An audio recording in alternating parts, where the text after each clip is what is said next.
WAOH is brought to you in part by Jumpstart Video, online at jumpstartvideo.com.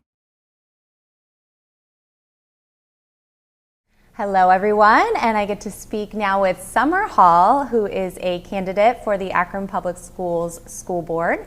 Hi Summer, how are you? Hi, I'm well, thank you for having me. Yes, we're so glad you're able to come today. Can you go ahead and just share with people a little bit about yourself? Sure. Well, again, my name is Summer Hall, born and raised here in Akron, Ohio, graduated from Akron Public Schools.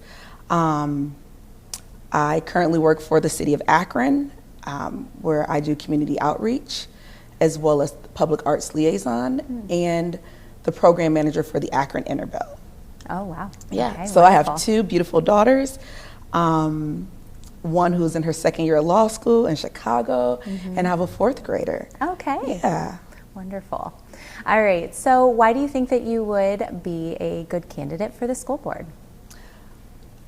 So I know that I will be a great candidate for the school board because, again, I'm born and raised here in Akron, and I have a love for kids.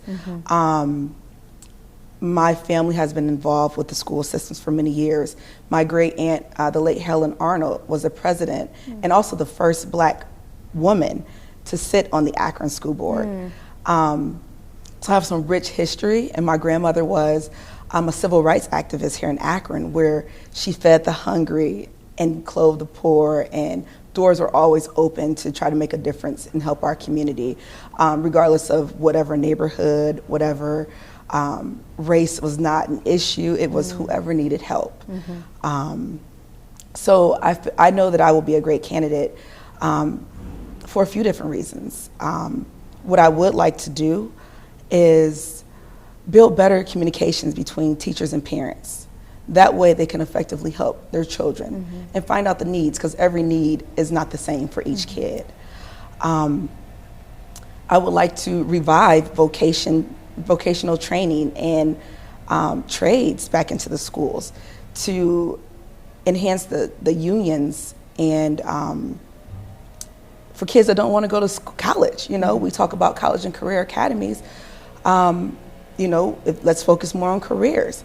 And being in a union or a trade is a great career. A lot of people have made a great living from that. But also we need to teach financial literacy so that once these kids graduate, and if they are in the unions, or regardless of whatever path they take, they go to college to be doctors or lawyers, they need to be financially responsible so that you can break this generational poverty curse.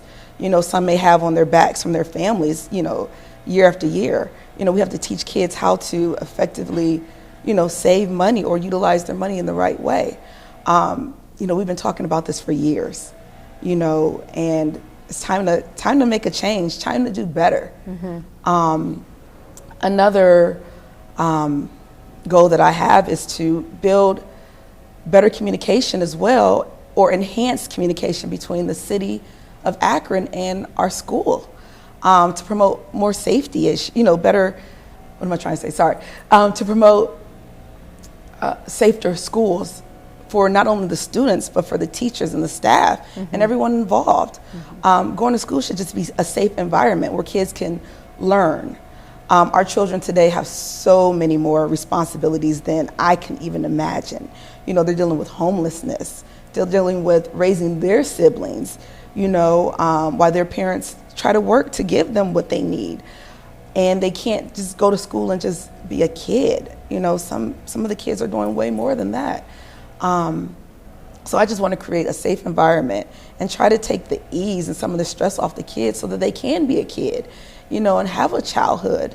And then also let's, you know, make the community learning centers more available to the residents, where they can utilize it for after school programs. Because once school closes, you have these beautiful community learning centers that we as a people have already paid taxes and still paying taxes on. Let us utilize those, you know, for community events, for after school programs. You know, there's so many different organizations that are, you know, trying to effectively help the kids, but they're paying, you know, for space, you know, and then in return, a lot of these organizations are paying out of their pockets to do things to help our children.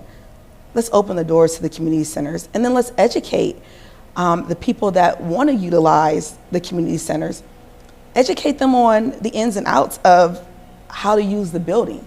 You know, this is where the bathrooms are. You need to make sure, you know, it's clean when you leave. This is the cafeteria, whichever room you're using, or the classroom. Make sure all the trash is picked up. Make sure all your students have their things.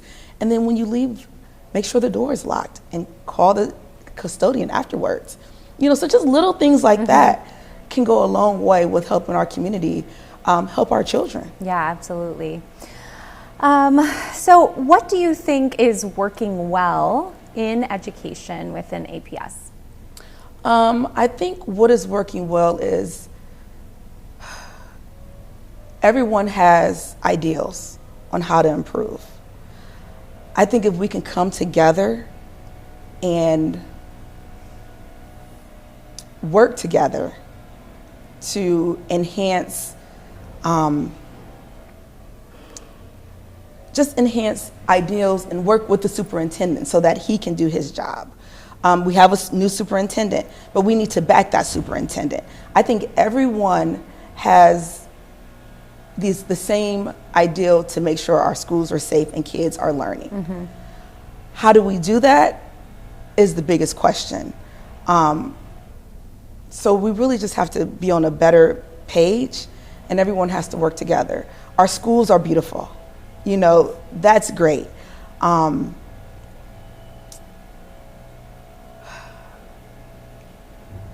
know, teachers, you know, most teachers want their students to thrive, and most teachers love what they do.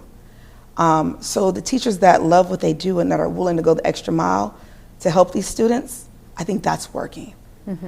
But when we have students that are in need of something, you know, and maybe the teachers don't have what they need to help the kids in certain aspects, you know. So there's a lot of things that are working, but then there's a lot of things that are not.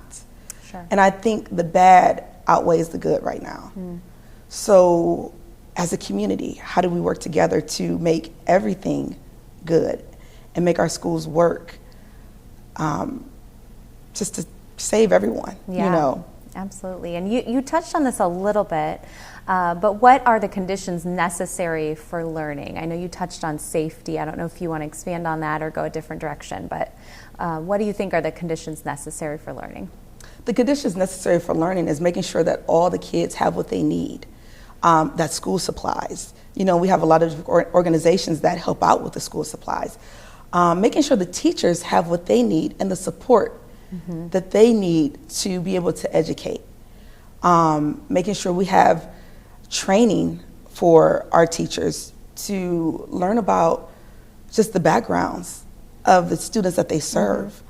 And then we have to make sure that the homes, when the kids leave the schools, have what they need, such as internet. You know, we can send iPads and computers home, but if they don't have internet to do the work, it doesn't work. So we just have to make sure that everybody has the necessary tools so that the kid can get what they need. You know, I wish I could change the world overnight and make sure no kid is homeless or no kid is hungry. But I can't do it by myself, you know? And it takes more than just our community, it's everyone. So, you know, just making sure the kids have what they need, the teachers have what they need, the parents knowing the different avenues that they can call someone if they need help. You know, educate the parents on what to do. You know, if there's a problem with their kid or their kid has the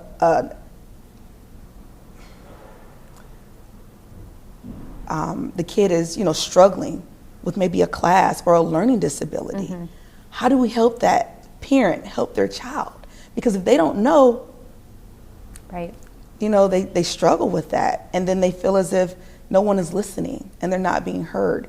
And we have to be able to listen to each and every parent. And in return, they have to be able to listen to the teachers who have your kids for 8 hours a day. How do they help each other? What do you think education should look like in the future? We're going to go with 10 years from now. 10 years from now. Sorry, there's a I know, I saw that too. A little bug. So how do I think education should look 10 years from now? I think we need to deal with all the issues that we've been dealing with since I was in school, right? I've graduated high school over 25 years ago, and we're still dealing with the same issues. Why are children behind? What are they lacking? What is the need to get each child at grade level, each child reading? So 10 years, I pray that we can look forward and not say, oh, we're still dealing with the same issues that we've been dealing with 35 years from now, you know, and longer than that. So I would like for kids to be able to go to school and just learn, have a wonderful experience in school. The homelessness, you know, that's bigger than us, you know. Yeah, it's huge. But I would love for each child to be able to have a bed to sleep in and just get a good night's rest, be able to have food in the refrigerator. You know, and I love that we're feeding kids breakfast, but every kid doesn't get the opportunity to do breakfast because they're rushing to school, or they're making sure their siblings are at school, and then by the time they get to school, lunch is over. But I just hope that we have a strong school system. We have a strong superintendent. We have a strong board that will work with the superintendent and be strong advisors to the superintendent and just support each other. I hope to see more teachers from the area, you know, that's born and raised here in Akron and go to college to be teachers and get jobs here in Akron versus getting jobs in Cleveland or somewhere else. And I would like to see more male teachers in the school system.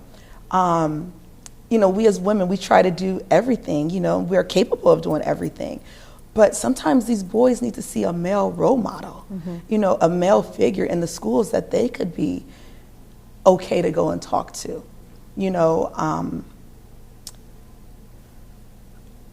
Yeah, I think that's great.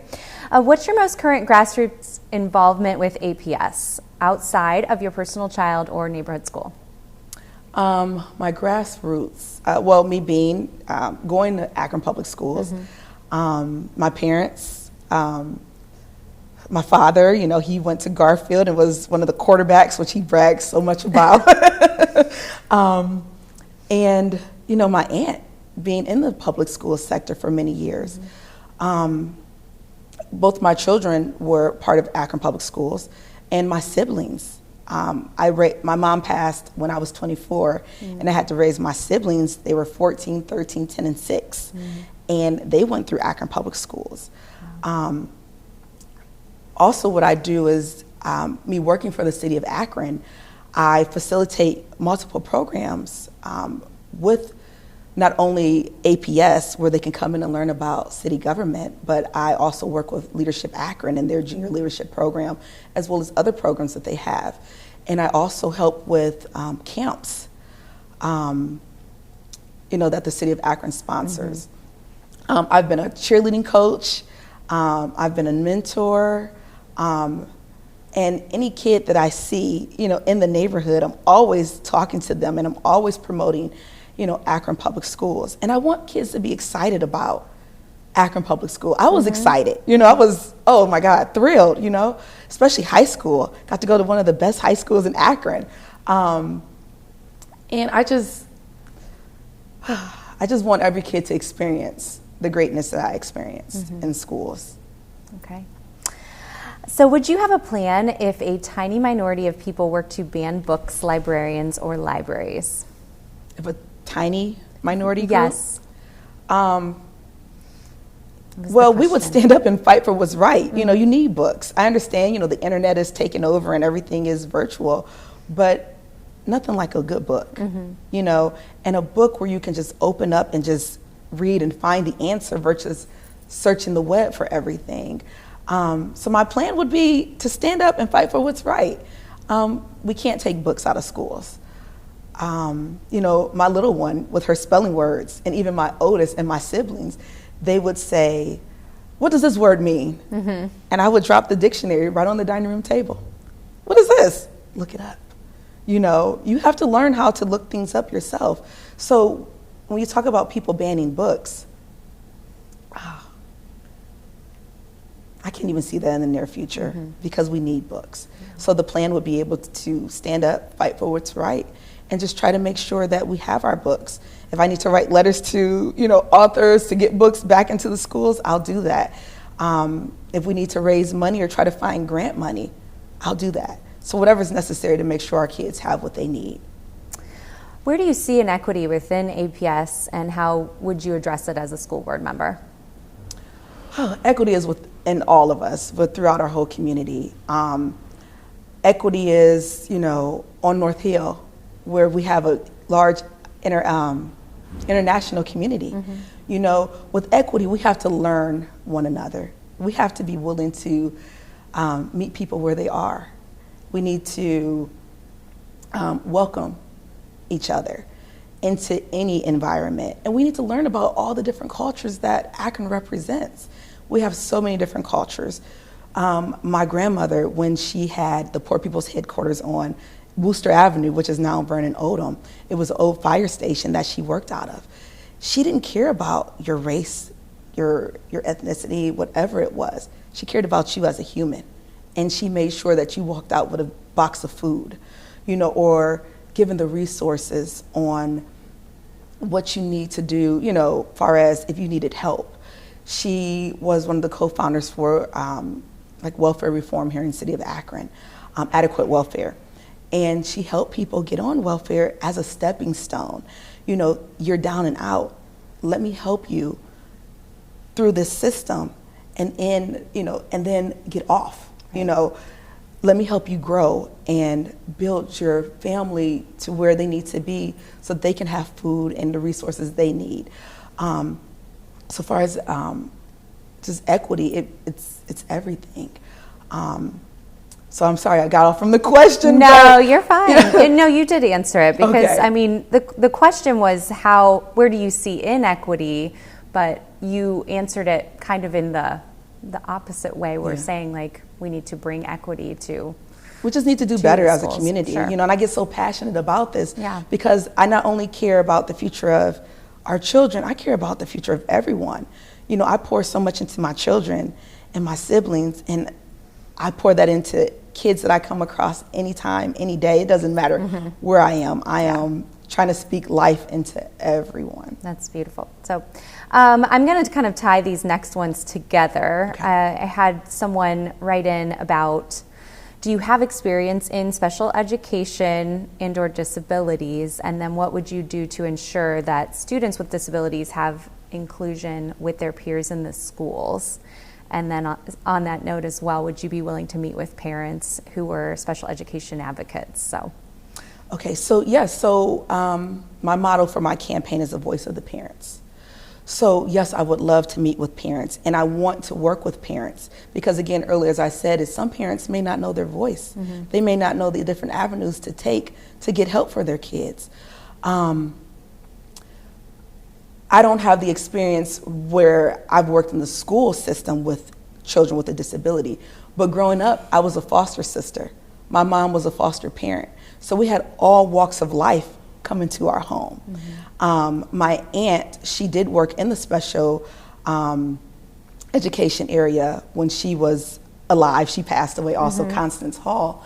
And my Aunt Bernadette Body was a special ed teacher. She's since retired from Cyberlane, but she worked in the special ed department as well. So I come from educators working in all different backgrounds of education. So no, personally, I have not worked in the school system with the special ed need, but I have been, again, a foster sister that has helped kids that's come in our home, and built relationships with them that had needs.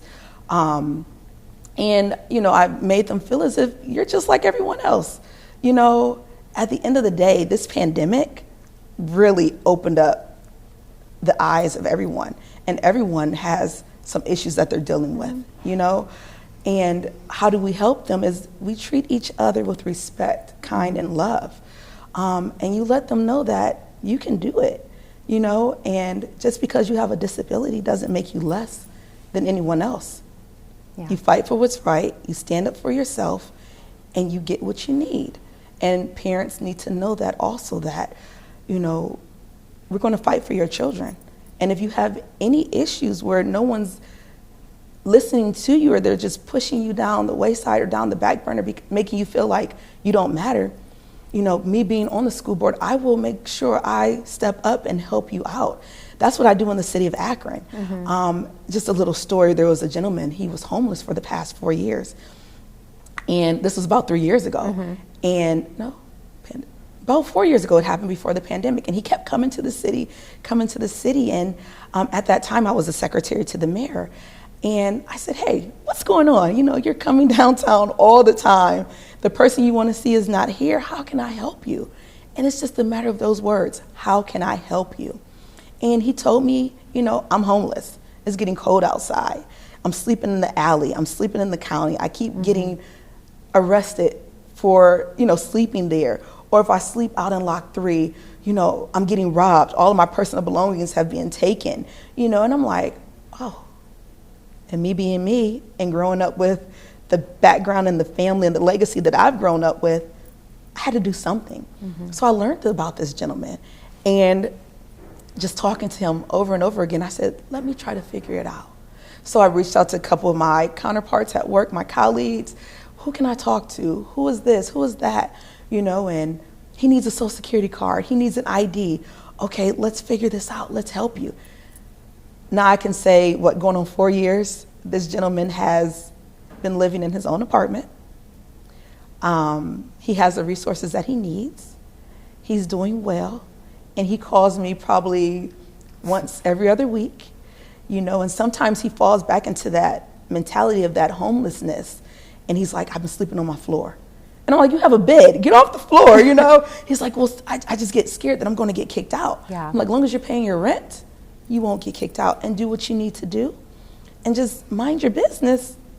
That's all you need to do. And when I say, when we found this gentleman a home, the whole mayor's office came together just as a family. And we made sure he had towels, washcloths, bedding, microwaves. Someone even gave him a flat screen TV. You know, when he moved into his apartment, he had everything he needed. And that's what I feel like we need to do as a community. You know, I did change one person's life, but I would like to change many. But again, I said it took our whole department to come together and make sure he had everything he needed. And that's what we need to do in Akron Public Schools. We have the resources. Let's push it out to all the parents. Our community, we have the resources. Akron Public Schools has tons of partners. Let's push it out to the community. And those that need help, let's help them. Sounds like you answered the last question just now. Oh. Who's responsible for education here in Akron? We all are. The community. The community. Yeah, you answered that well. So we are going to end with just some quick words of wisdom for our APS students. You want to leave them with a statement with words of wisdom. I can say this for days. No. You're like, we only have so many hours in a day. But words of wisdom is, don't give up. Keep trying. You know, I ran for the school board in 2015. Here I am in 2023. The need has not changed. The want has not changed. And my goal to make sure that every kid has the opportunity for success has not changed. So words of wisdom is, be who you are, but open up your heart and your mind and let other people in to learn about not only you, but you learn about other people, learn about other cultures. Because one thing my stepmom always says is, you never know who's going to have to give you a glass of water.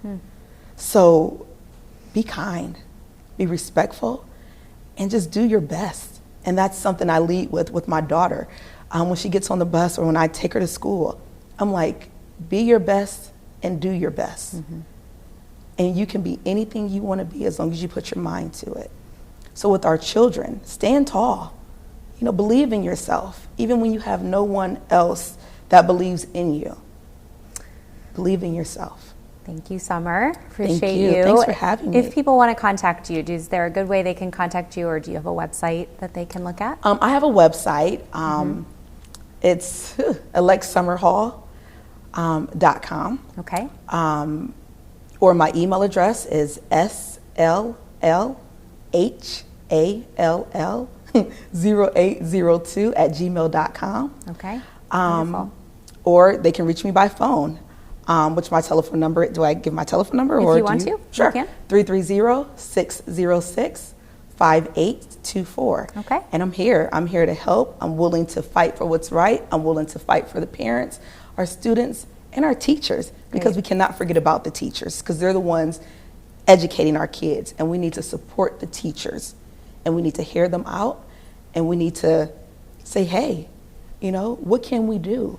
We have a lot of senior citizens that would love something to do. How do we get them into the schools to maybe read to the kids while the teacher is helping another student? So. Well, thank you. I really You're appreciate you welcome. coming in today. Thank you so very much for having me. All right. Thank you guys so much for watching. We had a great time listening to all of our APS school board candidates and looking forward to getting all these interviews out for all of you.